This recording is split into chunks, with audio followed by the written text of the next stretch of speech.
We say a very good afternoon to Dr. Bob Seeley, former Conservative MP and military expert. Bob, how are you? I'm very well. Nice to see you. Good and you, my friend. Is it historic? Is it the moment where Donald Trump, who seems to be laughed at by many, has achieved something that many people didn't believe was doable? Or is it window dressing and you see only problems further down the line, Bob? Well, I mean, you could say yes or no to all of those, and I think time will tell, to be completely honest. When it comes to is this unachievable? No, it's been on the table for a while, and it was probably going to happen eventually. That's if Trump has played a part in that, good for Trump. I'm not going to take anything back from him if he's actually played a role in this. Is this going to be the end of it? It's the beginning of the end. There's a lot of Hamas are dead, so there's only so much of Hamas left. The question is Israel going to be able to say Hamas are finished and they're never coming back?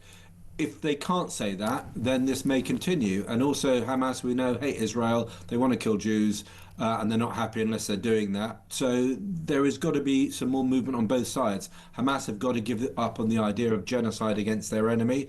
And that may mean that Israel stops attacking them. When you heard... I mean, all this talk now is about Trump and the Nobel Peace Prize. I mean, I guess you're like me. You get to a point where you think anything that moves this in the right direction. When you look, I mean, look, I went for lunch yesterday with a friend of mine, a Jewish friend of mine, and you know, there are things going on in this world and in this country which are absolutely appalling. And the reason I'm making the show on a more, just trying to make it a wider discussion today is, you know, a lot of people criticise Trump and he's an orange man baby and he's bizarre and he needs to be fact-checked, but he has success that many politicians don't. I want to bring that back to where we're at in this country. You're an ex-Tory MP. Yesterday, Kemi Badenoch stood up and talked about stamp duty and seemed to get a good response from the 11 people who were at the Tory party conference. I'm joking, of course, it was 12. But I wanted to ask you, do you think the Tories can change? Do you think that Starmer can pull it back? The wind is in the sails of reform and Nigel Farage. As an ex-MP, when you look at the whole game right now, what do you think? I think, honestly, I don't know where we're going to be in a few years' time. I think a week is a long time in politics. I think 4 years is a very, very long time indeed. Look, there's two models for this. Look, Kemi did really well yesterday, and I think she's a good person. Yep. You know, I respect Nigel Farage, and he's done impressive things. I think for sure Starmer is probably done next year.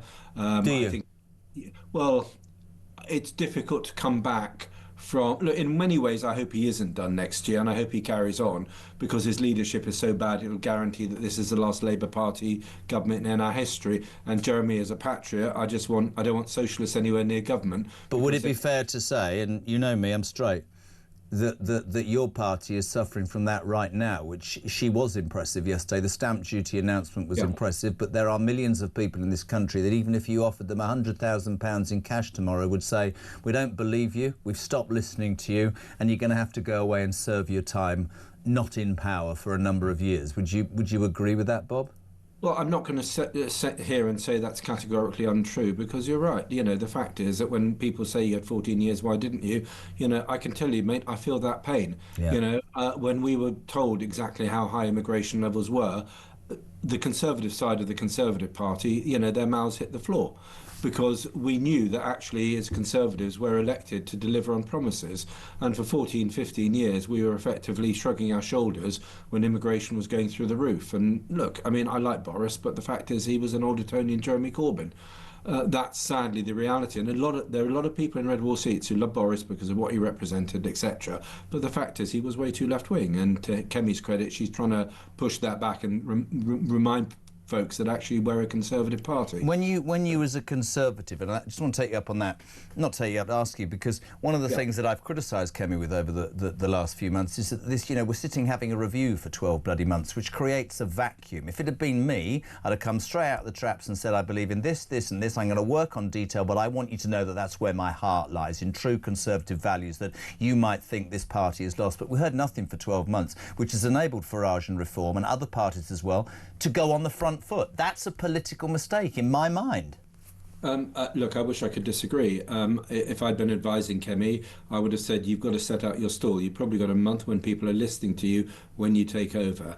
And she should have said, we're going to be leaving the ECHR. We're working on the detail, but that's my gut instinct and that's where we're going. And look, she didn't. But yesterday, I don't want to take stuff away. Yesterday was a good day for her, a good day for the party. So let's see if we can build on that. But you're right. Look, Farage is a very skilled political operator, and I'm not going to. Yeah, they're fishing for the same votes, aren't they? And I just hope, above all, that we get a conservative government after the next election, whatever composition that is, because we are going down a terrible route in our country at the moment.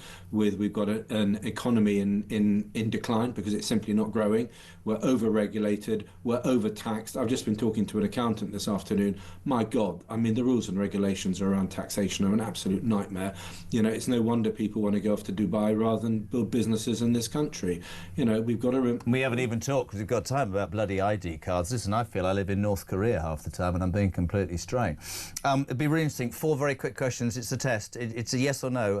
Does Kemi Badenoch fight the next election for the Tories? Yes or no? Yes. You've already said Keir Starmer won't be the Prime Minister to fight, no? Is Nigel Farage the next Prime Minister of the United Kingdom?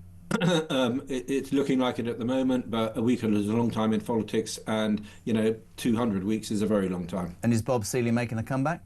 I don't know. We'll see. I'm actually just doing my lots of book tours at the moment and trying to set up a couple of businesses. So let's see. Good man. Great to have you on as ever. Dr. Bob Seeley, former Conservative MP and military expert. Thank you very much indeed.